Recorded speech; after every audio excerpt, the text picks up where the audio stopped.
I'm Dr. Mollie Marti. Welcome to Resiliency Matters. This is where we take the big resiliency research and best practices and we break it down into small bite-sized pieces that you can begin using immediately at home.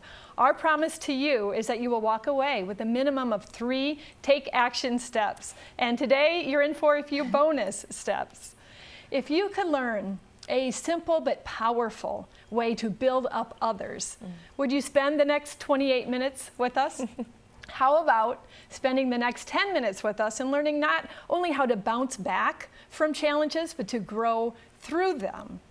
Who is us? Welcome to my other half today, Angela Maiers. Oh, thank you so much. I'm so honored and excited to be here with you. And we're so happy you're here. And I want to give our viewers just a little bit of who you are because you're so accomplished. Angela is an award-winning speaker, author, consultant in education, communications, and resilience and leadership development. She is an author of a couple books that we will talk about, and she has a master's degree in education, and she has taught, I love this fact, she has taught every level from elementary, middle school, high school, university, and adult learners. So we are really fortunate to be able to learn with you today. I'm so thrilled to be here. And one really important thing, I'm an Iowa girl, so that makes it even more special. It is. I'm back in my stomping grounds of Shell Rock, Iowa. So and we can give a big go Hawks today because I saw your master's degree was also from the UI. Yes. And for you other viewers, I think they know I'm married to an ISU boy, so we represent both sides here. Now, resilience is often called the bounce back factor. You get knocked down, you bounce back. That's right. At the Community Resiliency Project, we define resilience as the ability to cope with, recover from, and grow through adversity. And I know you share that take on resilience, that it is a growth tool. Talk to us about that. I think absolutely, it's a component of bouncing back, but I also think there's a really special, extraordinary component of bouncing forward and moving through that heartbreak and moving through that pain and that challenge and becoming even stronger than you even can realize that you're capable of. And I think that's where the real growth and development comes in, is to look at what can happen through that forward motion and through that pain and through that heartbreak. And that's where resilience is not, abolished, it's almost welcomed, because you know that you will become stronger because of that. And often you'll be a different person on the other side of those challenges. Absolutely. I know you also share our Community Resiliency Project belief that resiliency and youth building go hand in hand. And as a teacher, you have a unique take on this. So talk to us about that. Absolutely. For 20 of the 25 years that I've been in education, it was working with some of the most resilient communities that our state and our nation has seen. Communities that have gone through poverty, that have gone through crime, that have gone through unbelievable circumstances and come out and through that as amazingly strong examples of what leadership can be. And so I think that our children are our biggest inspiration. They're not our obligation, they're our inspiration. And to watch them emerge through circumstances that maybe even you and I can't imagine going through is not only an inspiration, it is an obligation to support them as they go through that development. So you can't separate. That's what our work is about, is making others greater than ourselves, and who better to make greater than our children.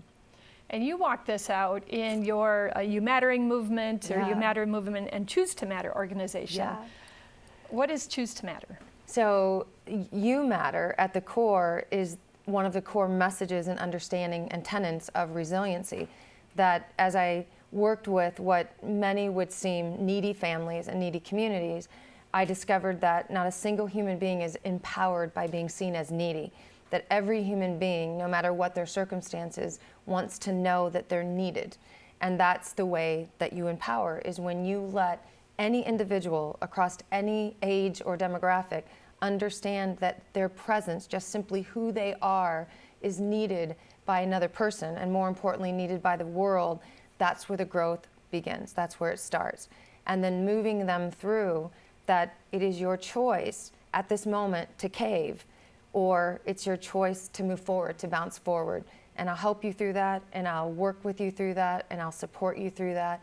But You have a choice right now. The world needs you, I need you, your family needs you. There's only one direction, and that's forward. So you matter, it evolved into choose to matter as we worked on both those component parts of the movement. And I know you're familiar with some of the research, and I think our viewers might be surprised, some of them, to know that there is a social psychological research body behind this issue of mattering, this topic of mattering. And so we want to learn together a little bit today and introduce you to that. There's really 3 components to mattering. The first one is awareness, others attend to you. The second is importance, others invest themselves in you.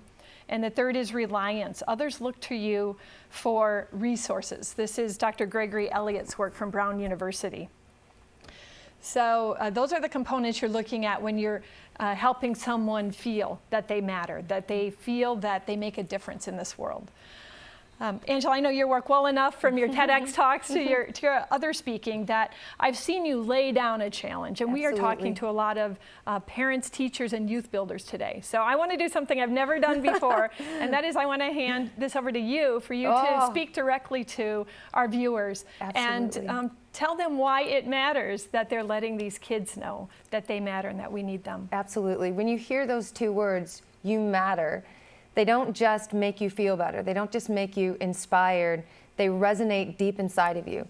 It moves any room to an emotion that is really untapped, because the science behind mattering stems from biology and neurology and every other ology that there is out there, that as deep of a need to have safety and food and water is our need to matter, is our need to understand that someone notices our presence, that somebody recognizes our value, and at the deepest level is understanding that we have a place and a role in this world and in other people's lives.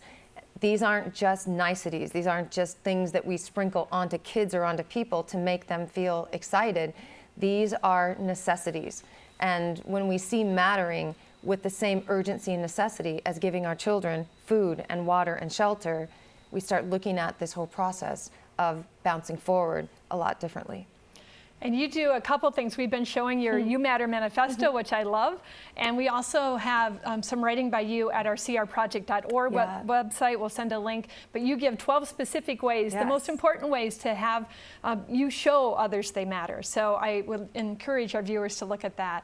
So that's tool number 1, show others they matter by paying attention to them, investing in them, and asking for their unique contribution.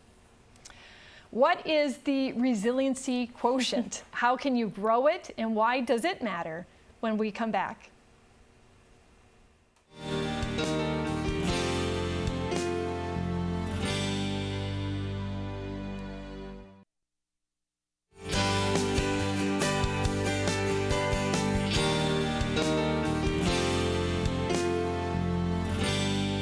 Hi, I'm Dr. Mollie Marti, and welcome back to Resiliency Matters. Today we are chatting with Angela Maiers, an award-winning coach, speaker, author, and youth builder, in my mind. We left talking about the resiliency quotient, RQ. Fill us in. I'm not sure that's an official title, but I wanted to give parents, I wanted to give teachers and students themselves a quantifiable measurement of what I believe will absolutely accomplish what their goals are and help move them through. And if you take the elements of what success is and what the success of falling forward or moving forward is, it's your willingness to embrace change. It's your willingness to take risk. It's your willingness to wonder, to ask questions all the time about your circumstances and reframe those circumstances through those questions. Your willingness to adapt, your willingness to accept. What about this situation can I control? What about this situation can I not control? Your willingness to serve, your willingness to see whatever your role is, that in some way your story can be of service to other people. Your willingness to hope, and most importantly, to instill inspiration and hope in others. It's not just for them, it's for you as well. And most importantly, your willingness to act. And I think that's where people fall and stay fallen, is that they feel paralyzed by the circumstance, and taking action takes an extraordinary amount of courage. And it's the presence or absence of any one of those attributes or any one of those factors that defines what I would call your resiliency quotient, or your RQ. And I love a couple things about that. One, that you're here taking a risk. This is new work. You're thinking about it. We were talking about it earlier. And you just put it out there to say, this is where I am with that. You're modeling the risk taking for us and the courage for us. And I love that. Thank you. And then we also will write some blogs and put out additional resources around this. So AngelaMaiers.com, choosetomatter.org, and our crproject.org site. That's so and I want your feedback. I want your questions, because this does need to be worked out in public with the community. Absolutely. It's wonderful work. And then you have another takeaway. I have Michael Jackson singing in my head every time I think of this. The ABCs, 1, 2, 3. We've simplified a process to build youth. As simple as ABC. Absolutely. Step number 1. Step number 1 is awareness. And I mean awareness on 2 levels. Self-awareness, of course, for the individual to be aware of what those attributes are. What are their strengths? What are their weaknesses? How do they prepare for that? But the awareness, especially in messaging to adults, the awareness of who kids are right now. I think that with great intention, we worry about our kids' future. We worry about it as teachers and parents. We're so worried about who they become and who they need to become that we don't take time and really cherish who they are now and start looking for those attributes, because you can find those attributes in every 5-year-old that you meet, and to really understand that those are the exact things that you want to develop. So increasing your awareness, your presence of just being with a child and allowing them to be. That's right. Who they are. Do you want me to move into the second? Yes, B? maybe so I just did the perfect segue. So that was the A. So be aware. The B is believe.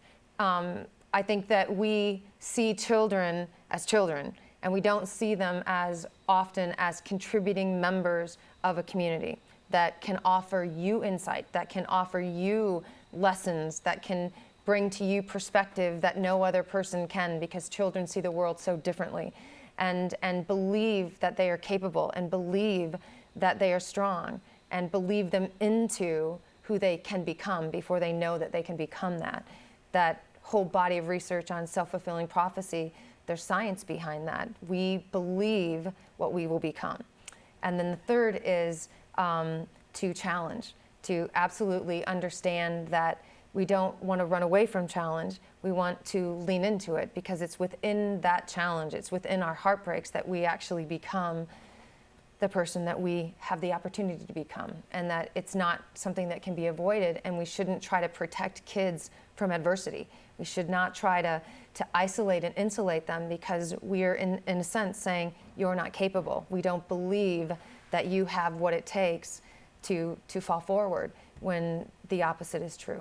So. And we do have that as part of our culture, and I know you're out speaking to schools and in communities, and you're seeing that too. But culturally, and I've done a little soapboxing on this, I think that we take especially our adolescents, our teens, we set them aside, say, okay, you just have this period in your life where you're not going to contribute much, you're going to get smart again in your early 20s, circle back to us then you can contribute. Or we get into a kind of a zombie action of running them around to this activity and that activity, and not really spending that time with them of getting to know who they are, what their passions are, what their dreams are, what their strengths are.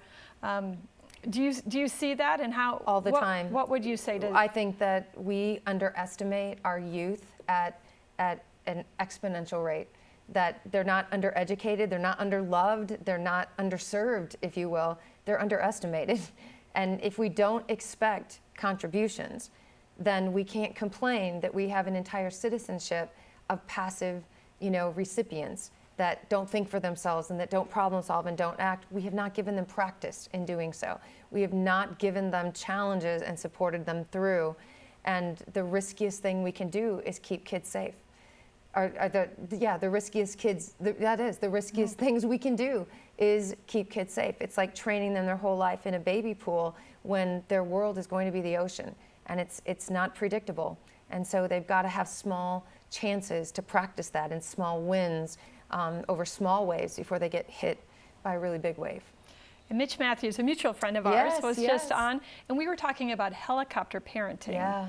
And he was saying that's the primary driver is I got to keep my kids safe. I got to keep my kids safe. And he talked about the power of taking off that parent hat and putting on a coach's hat. Absolutely. What tool would you say if we have parents who are really struggling, and especially the work we've done in a post-suicide community, and tensions are running high, and they do get very fearful about their children. What tool would you suggest or advice you would give? I think to reframe how we look at fear. So I define fear as false evidence appearing real. And many of the scenarios, which is part of the resiliency quotient, is asking yourself questions. What's the worst thing that could happen? So if that happens, what's the response? So if this were possible, or what if? And most of those what ifs are very small and far between. What is the benefit if my child got to experience this? And I think in that reframing and finding other people that can demonstrate what happens if we let them fall a little bit, we let them fail a little bit, we let them experience degrees of adversity that they can handle, they might show you how really strong they are and how really capable they are. And over, I see adults surprised by kids. I cannot believe my kid did that. I can't, in a good way. Mm-hmm. You should be surprised. Kids have the capacity to surprise and to inspire. That's wonderful. And that leads us to tool number 2, your takeaway. The ABCs of youth building: accept each individual child, believe in their ability, and challenge them to take risks and own their strength. Ready for some practical action steps to build resiliency? We're on it when we come back.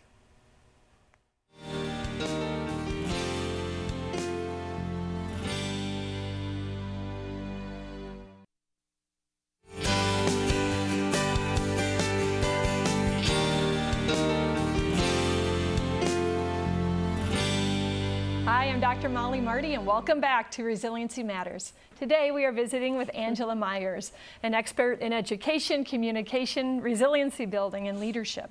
And we at Resiliency Matters, if you can't tell, and I've been pushing you on some things, are a very applied show. I'm a very applied social scientist. And you as a teacher have that perspective too, that it's essential to give children action steps, and it's essential to give our viewers these action steps. Absolutely. What is that connection? Why is that important? I think you have to show, not tell. I mean, that's sort of the essence of what makes a good teacher, is they don't tell you what to do and they don't tell you what's right to do or the research behind it. They show you. We are the models of the learners and the leaders that we wish our kids to be. And so I've spent a decade trying to give resources to those who lead learners and those who need to do the modeling, parents, community members, leaders, and give them specific things that they can point out in their actions to say, did you see me doing this? That's an example of perseverance. Did you see me doing this? That's an example of reframing the kinds of questions I ask when bad things happen or whatever it is. And I think when you do something naturally or you're really good at it, your proficiency is your deficiency. And you, like driving a car, you just sort of show up at work because you've driven it a million times. But to somebody just learning to drive, you just did 777 things in 13 seconds. So I try to help break that down in really small bites, in little, what I call $1 million conversations, these little 2 to 5 minute conversations that a teacher can have, that a parent can have, that a leader can have with an individual child or a whole school, that make a huge difference in how they'll be more aware.